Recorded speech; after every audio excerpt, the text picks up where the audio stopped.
تاریخ اسلام کے طالب علم جانتے ہیں کہ دین میں خلافت کی اہمیت کیا ہے اور یہ خلفائے راشدہ کے عہد زیرین کے بعد کن کن گھاٹیوں سے گزر کر بالآخر 1922 میں ختم ہو کر اہل اسلام کے دل پر وہ گھاؤ لگا گئی جس کے زخموں سے آج بھی خون رس رہا ہے۔ اگرچہ یہ حقیقت اپنی جگہ ایک وجود رکھتی ہے کہ جناب امام حسن رضی اللہ تعالی عنہ کے بعد تاریخ اسلام میں ملوکیت کا عمل دخل شروع ہو گیا تھا، لیکن اس کے باوجود ایک زمانے تک مسلمان حکمران خود کو خلیفہ ہی کہلاتے تھے، جس کی وجہ سے دنیا میں ہمارا ایک بھرم قائم رہا۔ مگر بدقسمتی سے یہ خستہ عمارت بھی ایک صدی قبل اس وقت زمین بوس ہو گئی جب ہندوستان کے کریا کریا میں یہ نعرہ گونج رہا تھا کہ بولیں اماں محمد علی سے جان بیٹا خلافت پر دے دو۔ ناظرین، آپ دیکھ رہے ہیں اسپریڈ دی اسلام، جس نے آج کی اس زیر نظر ویڈیو کے لیے تاریخ میں سب سے طویل عمر رکھنے والی خلافت عثمانیوں کو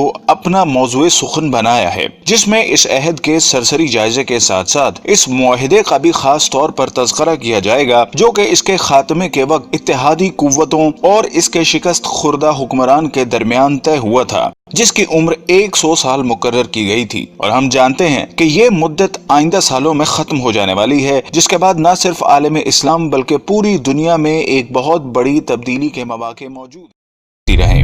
معزز ناظرین، بنو امیہ کی حکومت کے خاتمے کے بعد 132 ہجری میں خلافت بنو عباس کا قیام عمل میں آیا، جو کہ قریب 5 صدیوں تک قائم رہی، اور اس زمانے میں بغداد نہ صرف علم و حکمت کا گھر تصور ہوتا تھا بلکہ اس کا شمار دنیا کی طاقتور ترین حکومتوں میں بھی ہوتا تھا، جس کو ہارون الرشید اور مامون الرشید جیسے خلفاء نے قوت و حشمت کی بلندیوں تک پہنچا دیا تھا۔ لیکن فطرت کے اس اصول یعنی ہر کمال رزوال کے تناظر میں جب 8ویں خلیفہ معتصم باللہ کے بعد عباسیوں نے محض ہوس اقتدار کو اپنا مطمع نظر بنا لیا تو ہلاکو خاں کے ہاتھوں اس کا بھی خاتمہ ہو گیا، اور یہ تاریخ اسلام کا وہ خونی باب ہے جس کو رقم کرنے کے لیے شیر کا کلیجہ درکار ہے۔ لیکن چونکہ آج کا ہمارا موضوع خلافت عثمانیہ ہے جس نے اسی راک سے جنم لیا، سو ہم اسی تک محدود رہتے ہوئے ابھی اس سے صرف نظر کریں گے۔ ناظرین محترم، عین ان لمحات میں جب بلا لحاظ عمر و جنس مسلمانوں کا خون بغداد کی گلیوں کو سیراب کر رہا تھا اور تاتاریوں نے صرف مسلمانوں پر زندگی حرام کر دی تھی کہ ایک دیندار گھرانے میں ایک بچے نے آنکھ کھولی اور اس کے والدین نے نومولود کا نام عثمان رکھا، جس سے ان نامہربان موسموں میں ہر ممکن حد تک اچھی تربیت کی گئی، اور جب وہ جوانی کی حدود میں پہنچا تو اس نے اپنا روحانی تعلق ایک درویش خدا مست سے قائم کر لیا، اور پھر ایک دن اس نے خواب دیکھا کہ اس کے مرشد کے سینے سے ایک چاند نکل کر اس پر سایہ فگن ہو گیا ہے۔ ساتھ ہی اس نے دیکھا کہ اس کے قدموں سے ایک درخت نے جنم لیا جو دیکھتے ہی دیکھتے نہ صرف جوان ہو گیا بلکہ اس کی شاخوں نے دنیا کے ایک بہت بڑے حصے کو بھی اپنی لپیٹ میں لے لیا ہے، اور اسی کی کوکھ سے اس نے 4 دریاؤں اور 4 پہاڑوں کو بھی نکلتے دیکھا۔ خواب سے بیداری کے بعد جب عثمان نے یہ خواب اپنے پیر و مرشد کے سامنے بیان کیا تو انہوں نے کہا، مبارک ہو، اللہ نے تمہیں اور تمہاری اولاد کو اپنے دین کے لیے چن لیا ہے۔ ناظرین گرامی، یہ 1299 کا سال تھا جب فطرت نے عثمان کو دولت عثمانیہ قائم کرنے کی قوت بخشی۔ یہ نوزائندہ اسلامی مملکت اس بازنطینی حکومت کے پڑوس میں قائم ہوئی جس کو آج ہم اہل روم کی حکومت سے موسوم کرتے ہیں۔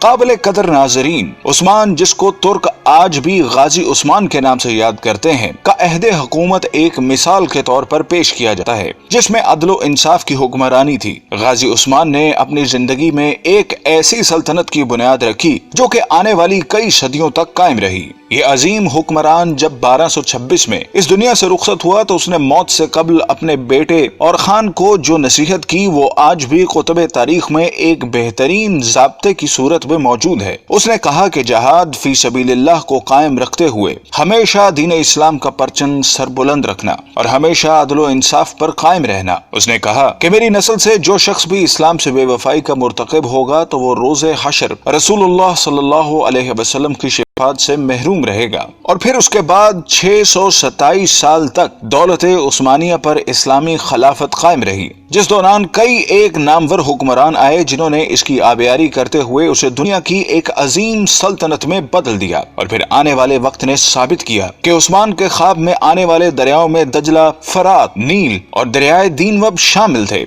जबकि पहाड़ों में कोहे तूर, कोहे बलकान, कोहे काफ और कोहे अतलस थे, जो कि बादशाह उसकी कलम रोक का हिस्सा बने। नाजरीन गरामी, जैसा कि हमने अर्ज किया कि 1922 में उस वक्त खिलाफत उस्मानिया को एक बैनुल अक़वामी मुआहिदे की रूह से खत्म कर दिया गया, जिसके बाद इस्लामी हुकूमती मरकज की छतरी से निकलकर अलहदा अलहदा तशख्खुस की हामिल हो गई। लेकिन हम में से बहुत कम लोग ऐसे हैं जो इस मुआहिदे के बारे में आगाह हों, जिनकी तफसीलात हम आपके सामने रख रहे हैं, जिनको जानने के बाद हमें उम्मीद है कि आप दुनिया के मौजूदा हालात और उसमें आलम इस्लाम के हालत ज़ार के बारे में बेहतर तज्जिया कर सकेंगे। जब पहली जंगी अजीम के बाद तुर्कों को शिकस्त फाश का सामना करना पड़ा, उसके बाद इत्तेहादी ममालिक जिनमें बरतानिया और फ्रांस जैसी कुव्वतें शामिल थीं, ने तुर्क सुल्तान से मुआहिदे में ये शर्तें बनवाई जिनके मुताबिक सुल्तान की तमाम जाती इमलाक को जब्त कर लिया गया। खिलाफत उस्मानिया जो कि 3 बर्रे आज़मों पर फैली थी को तोड़ दिया गया। और आप इसकी वुसअत का अंदाजा लगाना चाहें तो हैरान रह जाएंगे कि इसको तोड़ने के बाद दुनिया में 40 आजाद ममालिक वजूद में आए, जिनमें आज की दुनिया के बेशतर इस्लामी मुल्क शामिल हैं।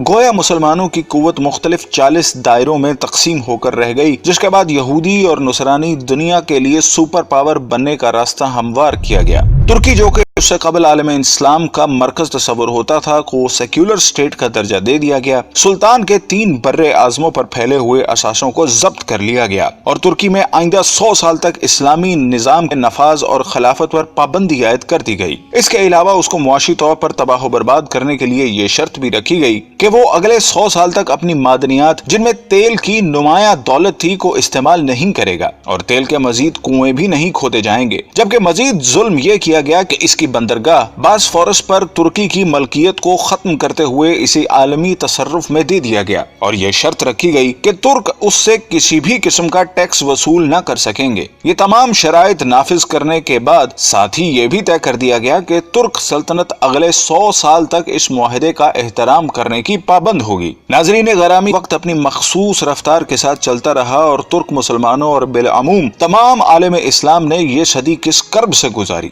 अगर इस दास्तान खून रंग को लिखने की जसारत की जाए तो जाहिर है एक पूरी किताब की जरूरत पड़ेगी, लेकिन ये अहदे पुरआशोब अपनी तमाम तर हशर सामानियों के साथ अब अपनी आखिरी सांसें ले रहा है और अब मजीद कुछ साल बाद तुर्की इस मुआहिजे से आजाद होने वाला है, जिसने 100 साल तक इसकी आजादी को उससे छीने रखा। लेकिन जो वक्त करीब आ रहा है तो इस्लाम मुखालिफ कुव्वतों की रातों की नींद में खलल आने लगा है कि इस मुआहिदे के बाद दुनिया में एक बार फिर नए दौर का आगाज होने वाला है, जिसकी ताकतवर शहादतें तुर्की की मौजूदा क़यादत जो कि मर्द-ए-हुर तैयब उर्दगान का कौलो अमल दे रहा है। हर चंद के गुज़िश्ता एक सदी में तुर्की को इस्लाम से दूर रखने की हर मुमकिना कोशिश की गई, लेकिन इसके बावजूद हालात गवाही दे रहे हैं कि वो चंगारी जिसको अगयार ने अपनी मक्कारी से दबाने की सरतोड़ कोशिशें की, वो एक बार फिर शोला बनने के लिए बेताब हैं। बल्कि अगर तैयब उर्दगान के तर्ज अमल पर ज़रा भी गौर करें तो ये बात खुलकर सामने आती है कि बर्मा का मामला हो या कश्मीर का मसला, सबसे पहले मुसलमानों के हक में जो आवाज बुलंद होती है वो तैयब उर्दगान का नारा मस्ताना होता है। बल्कि हाल ही में जब अमेरिकी सदर ट्रंप ने पाकिस्तान के खिलाफ जुबान खोली तो उसकी मजम्मत भी सबसे पहले तुर्की की सरजमीन ही से की गई। और जब यह मुआहिदा अपनी मौत मर जाएगा तो फिर हालात क्या रुख इख्तियार करेंगे, इसका अंदाजा लगाना कोई ज्यादा मुश्किल काम नहीं। बल्कि तैयब उर्दगान का यह बयान कि 2023 के बाद तुर्की पहले जैसा बीमार मुल्क नहीं रहेगा, बल्कि वो आलमी सियासत में एक सेहतमंद किरदार अदा करेगा, इस बात का गमाज है कि आने वाले वक्तों के लिए खुद को तैयार कर चुका है। और शायद इकबाल का इस शेर की तफसीर आमदा बरसों में आने वाली है। अगर उस्मानियों पे कोहे गम टूटा तो क्या गम है कि खून 100,000 अंजुम से होती है सहर पैदा। नाज़रीन गराम, अगर हम तारीख के आईने में देखने की जसारत करें तो यह बात खुलकर सामने आती है कि तागूत की हमेशा यही कोशिश रही कि इस्लाम कभी भी दुनिया के किसी भी खित्ते में अपनी असल शक्ल के साथ नाफिज ना हो सके। और अगर माजी में भी कभी ऐसी कोशिश की भी गई तो इसकी मुखालफत में तमाम इबलीसी कुव्वतें मुत्तहिद हो गईं, जिसकी ताज़ा तरीन मिसाल मुला उमर के अफगानिस्तान में इस्लाम के नफाज की कोशिश थी, जो तागूत के लिए एक डरावना ख्वाब था, जिसके मुकाबले में हमने देखा कि दुनिया की तमाम कुव्वतें इस पसमानदा तरीन मुल्क के खिलाफ सफारा हो गईं। और ना ही वो ताकतें जिनके बारे में अल्लाह रब्बुल इज्जत का इरशाद है कि ये कभी तुम्हारी दोस्त नहीं हो सकती, बल्कि ये आपस में ही एक दूसरे की दोस्त हैं। ये गवारा करती हैं कि मिलत इस्लामिया कभी एक मरकज तले जमा हो सके, और यही वजह है कि उन्होंने इस्लाम की खिलाफत को खत्म करके अपने तई एक बहुत बड़ा मोर्चा सर कर लिया था, और इस खुशफहमी में मुब्तला थी कि शायद एक सदी की गर्द तले दबे ये तुर्क मुसलमान दोबारा अपनी फितरत की तरफ मिराजियत इख्तियार नहीं कर सकेंगे। लेकिन वक्त के तेवर बता रहे हैं कि अब उनका ये ख्वाब पूरा नहीं हो सकेगा, और एक दफा फिर दुनिया में खिलाफत की बुनियाद रखी जाएगी, क्योंकि हुजूर सल्लल्लाहु अलैहि वसल्लम की हदीस के मुताबिक क़यामत से कब्ल खिलाफत कायम होकर रहेगी। क़ाल रसूलुल्लाह सल्लल्लाहु अलैहि वसल्लम तकूनु नबुव्वतु फीकुम मा शाअल्लाहु अन तकून, नबूवत रहेगी तुम्हारे माबैन मुसलमानों जब तक कि अल्लाह चाहेगा कि वो रहे, यानी मैं रहूंगा। सुम्मा यरफ़उ अल्लाहु इज़ा शाअ यरफ़अहा, फिर अल्लाह उसे उठा लेगा जब अल्लाह चाहेगा कि उसे उठा ले, यानी फिर मेरा इंतकाल हो जाएगा, नबूवत खत्म हो जाएगी। अब तुम्हारे माबैन नबूवत की बरक़ात और सआदतें नहीं रहेंगी। सुम्मा तकूनु खिलाफतन अला मिनहाजिन नबुव्वा, फिर उसके बाद एक दौर होगा खिलाफत का जो बिल्कुल नबूवत के तरीक पर होगी, नबूवत के नक्शे कदम पर होगी।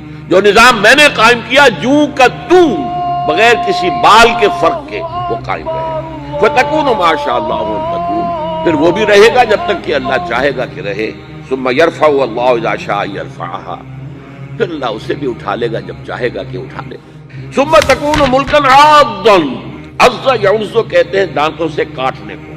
फिर उसके बाद एक दौर आएगा जो काट खाने वाली मुल्कियत का दौर होगा। ये जैसा कि मैं अर्ज कर चुका हूँ, ये मुल्कियत जो मुसलमानों की थी, और उनमें जो जो मज़ालिम हुए हैं, अच्छे लोग भी आए हैं, यकीनन आए। आखिर 12 खुलफा की तादाद उन्हीं में से पूरी होगी। सुम्मा तकूनु मुल्कन आदन, फिर काट खाने वाली मुल्कियत आएगी। फतकूनु मा शाअल्लाहु अन तकून, तो वो भी रहेगी जब तक अल्लाह चाहेगा। सुम्मा यरफ़अु अल्लाहु इज़ा शाअ यरफ़अहा, फिर अल्लाह उठा लेगा उसे भी जब चाहेगा। सुम्मा तकूनु मुल्कन जबरियन, फिर एक मजबूरी वाली मुल्कियत आएगी, गुलामी वाली, जिसको हम वेस्टर्न कोलोनियलिज्म कहते हैं, यूरोपियन कोलोनियलिज्म। कहीं अंग्रेज मलका विक्टोरिया के हम गुलाम हो गए, कहीं जो है हस्पानवी आ गए, कहीं पर इतालवी आ गए, कहीं पर फ्रांसीसी आ गए, कहीं पर वलंदेजी आ गए, कहीं पर पुर्तगेजी आ गए। इस तरह से पूरा आलम इस्लाम गिरफ्त में आ गया। सुम्मा तकूनु मुल्कन जबरियन फतकूनु मा शाअल्लाहु अन तकून, फिर वो भी रहेगा जब तक कि अल्लाह चाहेगा। सुम्मा यरफ़अु अल्लाहु इज़ा शाअ यरफ़अ, फिर अल्लाह उसे भी उठा लेगा जब चाहेगा कि उठा ले। सुम्मा तकून खिलाफतन अला मिनहाजिन नबुव्वा, फिर आएगा एक दौर खिलाफत अला मिनहाजिन नबुव्वा का। सुम्मा सकत अन्नबी सल्लल्लाहु अलैहि वसल्लम, इसके बाद खामोश हो गए। तारीख़ इंसानी का ये आखिरी दौर होगा।